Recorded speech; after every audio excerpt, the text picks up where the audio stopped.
Chapter 2. Sound Methods. From the 5 foregoing right principles, when they are truly apprehended and practiced, will issue sound methods.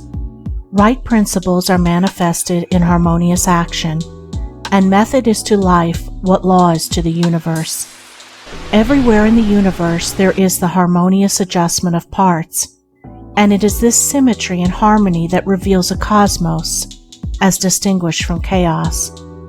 So in human life, the difference between a true life and a false life, between one purposeful and effective and one purposeless and weak, is one of method. The false life is an incoherent jumble of thoughts, passions, and actions. The true life is an orderly adjustment of all its parts.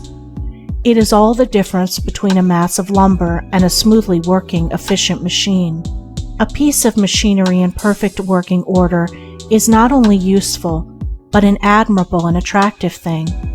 But when its parts are all out of gear and refuse to be readjusted, its usefulness and attractiveness are gone, and it is thrown on the scrap heap.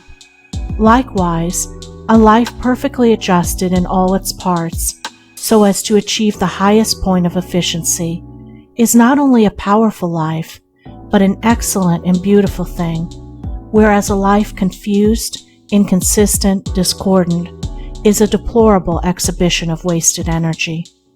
If a life is to be truly lived, method must enter into and regulate every detail of it, as it enters and regulates every detail of the wondrous universe of which we form a part. One of the most distinguishing differences between a wise man and a foolish man is that the wise man pays careful attention to the smallest things, while the foolish man slurs over them or neglects them altogether. Wisdom consists in maintaining things on their right relations, in keeping all things, the smallest as well as the greatest, in their proper places and times. To violate order is to produce confusion and discord, and unhappiness is but another name for discord. The good businessman knows that system is 3 parts of success, and that disorder means failure. The wise man knows that disciplined, methodical living is 3 parts of happiness, and that looseness means misery. What is a fool but one who thinks carelessly, acts rashly, and lives loosely? What is a wise man but one who thinks carefully, acts calmly, and lives consistently? The true method does not end with the orderly arrangement of the material things and external relations of life. This is but its beginning. It enters into the adjustment of the mind, the discipline of the passions, the elimination and choice of words and speech, the logical arrangement of the thoughts, and the selection of right actions. To achieve a life rendered sound, successful, and sweet by the pursuance of sound methods, one must begin not by neglect of the little everyday things, but by assiduous attention to them. Thus the hour of rising is important, and it's regularly significant, as are also the timing of retiring to rest, and the number of hours given to sleep. Between the regularity and irregularity of meals, and the care and carelessness in which they are eaten, is all the difference between good and bad digestion, with all that this applies, and an irritable or comfortable frame of mind, with its train of good or bad consequences. For attaching to these meal times and meal ways are matters of both physiological and psychological significance. The due division of hours for business and for play, not confusing the two. The orderly fitting in of all the details of one's business, times for solitude, for silent thought and for effective action, for eating and for abstinence.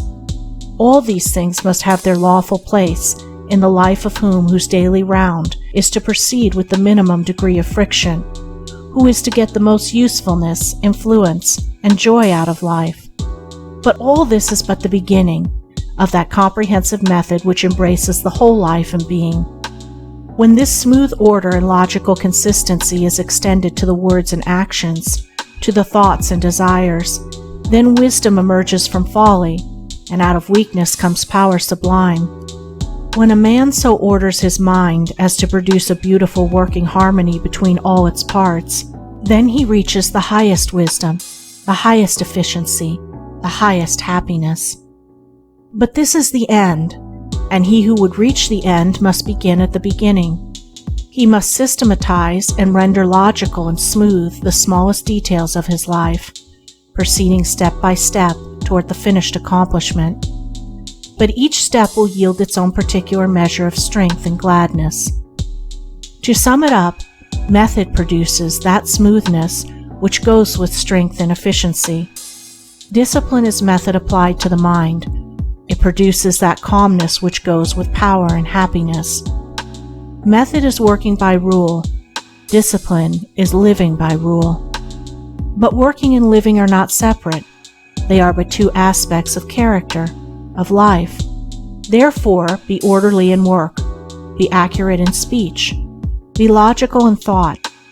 Between these and slovenliness, inaccuracy and confusion, is the difference between success and failure, music and discord, happiness and misery.